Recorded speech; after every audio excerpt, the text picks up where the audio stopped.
A anistia, para quem não entende aí dentro de casa, é um mecanismo que o Congresso Nacional pode ou não conceder para pessoas já condenadas, beleza? Tamo aí. Eu não deixo de falar que os três patetas, que é o Aécio, o Paulinho da Força e o Temer, tentaram mudar para dosimetria, sendo que todo mundo sabe, se não sabe, dosimetria é uma equação que o juiz utiliza, não está previsto na lei, não tem uma equação x igual a 2 tal, não existe isso na lei, uma dosimetria para poder ver, então não existe. Tanto é que se quisesse, teria que mudar o regimento interno para poder mudar a finalidade de um projeto de lei que já foi aprovado. Então, se já foi aprovado o regime de urgência de uma anistia, não pode mudar para um projeto de lei de anistia. Tá? Eles teriam que mudar para projeto de lei da alteração do Código Penal e criar, enfim, eles estão tentando... Então, a anistia é legal? É legal no sentido da lei? É legal, está na nossa Constituição Federal. É diferente de um perdão, que é no caso do presidente, a anistia se nasce no Congresso Nacional. Então isso aí já está bem consolidado. Quantas anistias já teve no Brasil? Eu falo 48. 48. Se quiser, facilmente aqui, eu até tenho esse estudo que eu fiz. Então, assim, a anistia a gente já concluiu que é um mecanismo bacana. Todos os 48, todos foram por crimes de opinião ou crimes políticos.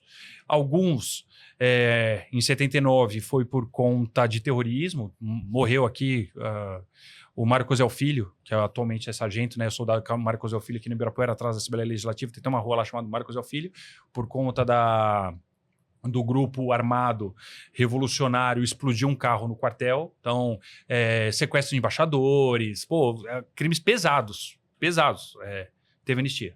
Ponto. Tá? Isso aí é história. Não tô tirando minha carta de liberdade de expressão. Não, isso aí é fato.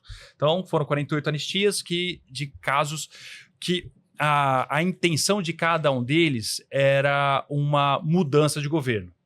Então, você consegue ver que as 48, ou é farroupilha, ou sempre foi no dia... A primeira anistia, olha que curioso, no Brasil foi dia 18 de setembro de 1822, que eram pessoas que eram contra a independência do Brasil. Então, tipo, tentaram dar uma revolução, não, beleza, foi anistiado. Beleza, então tá. Então, chegamos à conclusão que no Brasil a anistia é um mecanismo legal, feito por crimes políticos. Então tá, então existe. Agora vamos falar do processo do STF. O sistema brasileiro, infelizmente, ele vem do direito romano, né, do direito anglo-saxônico. Quando você vê filmes do Suits, Lincoln Lawyer, que o cara resgata uma jurisprudência da década de 1910, o juiz é obrigado a acatar. No Brasil, não. Então, eles mudam de entendimento, se existe turma, se não existe. No STF, vários ex-ministros do STF citando, eu discordo de ser turma, de ser o presidente Bolsonaro ser da primeira turma. Então, a nossa profissão aqui no Brasil é muito complicada, cara. Muito complicado, porque toda hora muda o entendimento. Mas tem coisas que não muda porque está na lei. Então, assim, a gente sabe muito bem que o crime tentado é quando você começa a agir, não quando você pensa. Tem muita gente que não entende isso. Então, por exemplo, se eu falo assim, quero eliminar determinada pessoa, eu tenho que sair daqui, estou colocando uma forca. Quando eu pegar a pessoa, você cometeu o crime. Só a mera intenção não vai. Aí você fala, intenção do quê? Onde você quer chegar? É a intenção do Bolsonaro de dar um golpe? Qual é a narrativa criada que foi um golpe? Estado de sítio. Teve uma reunião para falar sobre estado de sítio, que teve um PowerPoint com generais, teve estado de sítio, está previsto na nossa Constituição? Tá.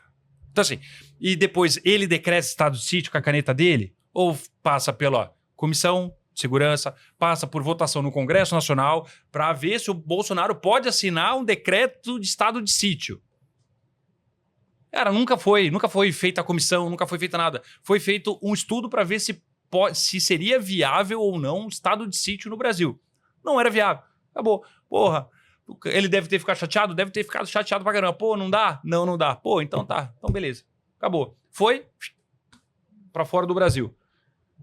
E aí, 8 de janeiro, os manifestantes que exageraram, depredação de patrimônio público, igual o MST já depredou órgão público, beleza.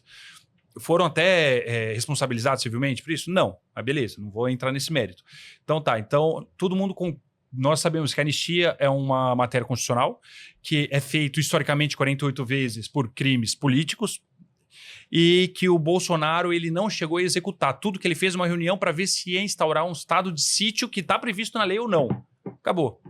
Fora isso, vaza-toga, vamos falar lá do Sérgio Moro, vamos falar também do Alexandre de Moraes, de fabricar prova, vamos falar do Felipe G. Martins, que foi preso justamente por ter fingido que foi para os Estados Unidos, sendo que ele nunca foi, comprovado.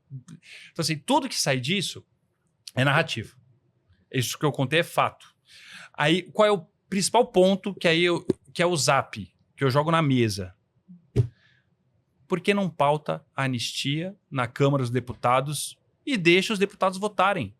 Qual é o problema? Porque dos 513, pega a maioria. Vocês têm a base do governo na mão. Só pauta. Qual é o problema de pautar? Aí a gente entra no artigo 102 da Constituição Federal. O artigo 102 fala lá os critérios, quem são os legítimos para entrar com a DI. Antigamente chamada DIN, né, que é a ação direta de inconstitucionalidade ou ação declaratória de constitucionalidade, que são dois mecanismos diferentes, para saber se algo é legal ou não. Quem que são? Membros da mesa, presidente de partido com representatividade no Congresso Nacional, que são legítimos para entrar com uma ação direta de constitucionalidade. Depois que um desses, se caso eles entendam que tem que entrar com uma ação direta de constitucionalidade, ele vai para um magistrado, um juiz do STF julgar. Porra, você viu o Alexandre de Moraes falando, e não adianta entrar com anistia, pois é inconstitucional. Ele não pode pré-julgar alguma coisa, pelo amor de Deus, aonde isso é normal? Isso não existe. Imagine o contrário, se o Sérgio Moro, antes de julgar o Lula, falasse assim, não adianta entrar com habeas corpus porque eu vou negar porque é ilegal. Pô, pelo amor de Deus, isso é num Estado democrático de direito. Uma segurança jurídica no Brasil não existe, cara. Não existe.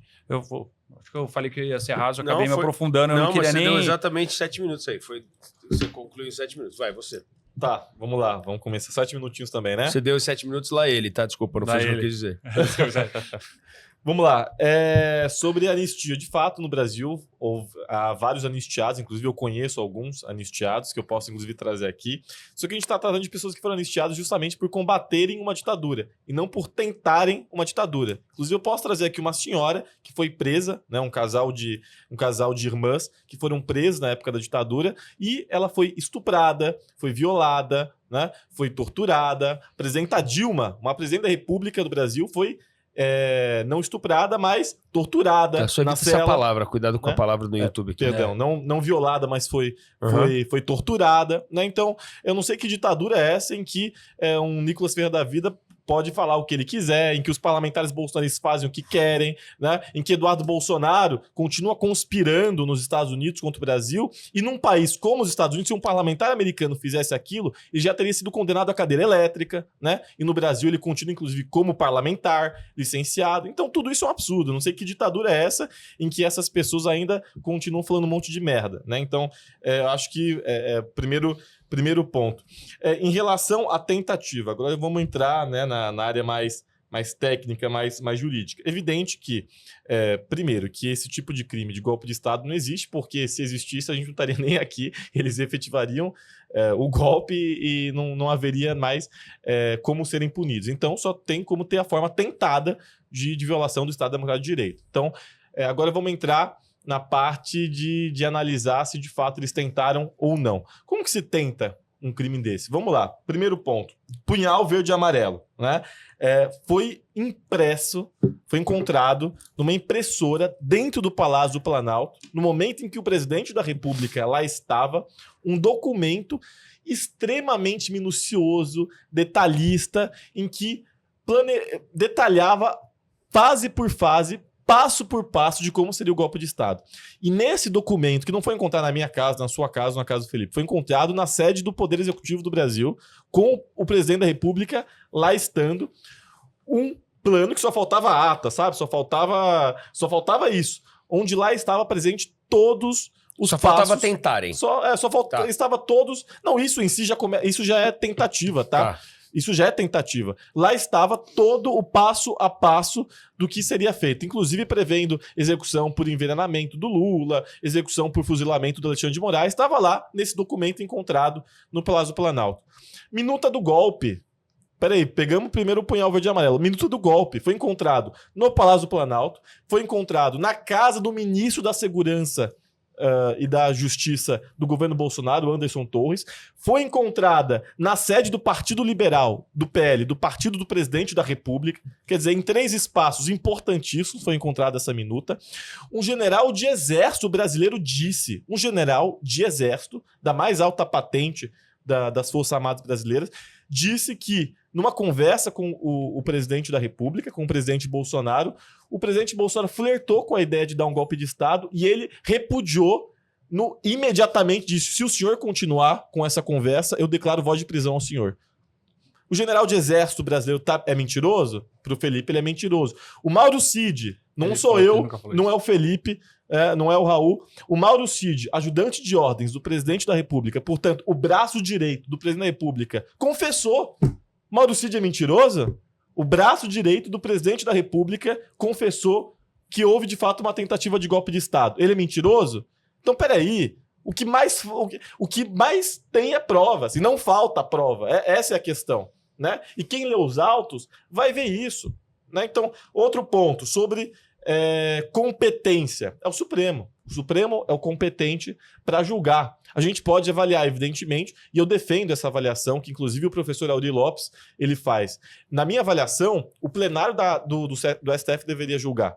O mundo ideal para mim seria esse. Eu acho que o plenário do STF deveria julgar. Mais um ponto e não a turma. Né? Mas o plenário do Supremo entendeu que a turma deveria julgar. Né? Então, inclusive, isso foi discutido no Supremo e eles entenderam que a turma deveria julgar. Não que faria alguma diferença, até porque provavelmente a gente entende que só o Fux e os 2 indicados pelo Bolsonaro iam votar contra, mas seria o procedimento correto. Né? Então, primeiro ponto. Mas o Supremo entendeu dessa maneira, inclusive os demais ministros que não votaram entenderam que a turma deveria votar, inclusive aqueles indicados pelo Bolsonaro, e teve 4-4 votos a 1, houve a condenação. Né? Nesse caso, só cabe embargos declaratórios, né? Que, enfim, não vai mudar. Depende da jurisprudência que cabe embargos infringentes. Mas veja, mas não cabe embargos infringentes porque não houve 3 contra 2, né? Foi, enfim, mas o atual entendimento é esse. Portanto, não caberia embargos infringentes, que é um tipo de recurso que ele pode ser embargado em situações em que há uma votação muito, muito apertada, né? Portanto, no caso de 5 ministros, 3 contra 2, mas como foi 4 contra 1, não caberia embargos infringentes, só embargos declaratórios. Né? Então, todo o processo foi respeitado. O presidente Bolsonaro teve direito à ampla defesa, todos os demais réus teve direito à ampla defesa, né? O que mais teve foram testemunhas, foram provas, né? Imagina, um país que foi mobilizado, né? Um discurso que foi mobilizado para que isso acontecesse. Foi instaurado o caos no Brasil. Agora, tratando de outro assunto, foi instaurado o caos no Brasil. Comunicadores bolsonaristas, parlamentares bolsonaristas não reconhecendo a vitória, dizendo abertamente que as eleições brasileiras foram fraudadas. Abertamente. Né? Familiares do presidente da República dizendo isso, há vídeo na internet de parentes do presidente da República dizendo isso. O próprio presidente da República, no dia, ele não reconheceu a derrota. Até hoje ele não reconhece a derrota. Então, tudo isso é muito grave. Isso nunca aconteceu na história do Brasil. Né? Então, tudo isso mostra que, de fato, no Brasil foi instaurado um clima que fez com que a gente chegasse a essa situação. Né? Então, é importante destacar isso. Em relação à anistia, você falou, por que o Congresso não pauta? Vai pautar a urgência, né, para votação. Agora, naturalmente, o presidente da Casa distribuiu para o Paulinho da Força, seu relator. Está discutindo dosimetria, concordo com você, não compete ao Congresso Nacional discutir dosimetria, se tem que pautar, né, aquilo efetivamente. Dosimetria é o judiciário que trata disso. E eu defendo que o Congresso Nacional ele possa se debruçar pelo assunto que quiser, né? Agora, depois de aprovado e não passa pelo presidente da República, né? Isso, o Supremo Tribunal Federal tem também o direito de entender se isso é constitucional ou inconstitucional. Né? Mas então, tem que ser avocado. Pronto. Enfim, mas só queria tratar disso. Não, tá certo. Você deu certinho. Você quer concluir com mais alguma coisa? Tem ainda cerca de 1 minuto. Tá certo? É isso? Não, tranquilo.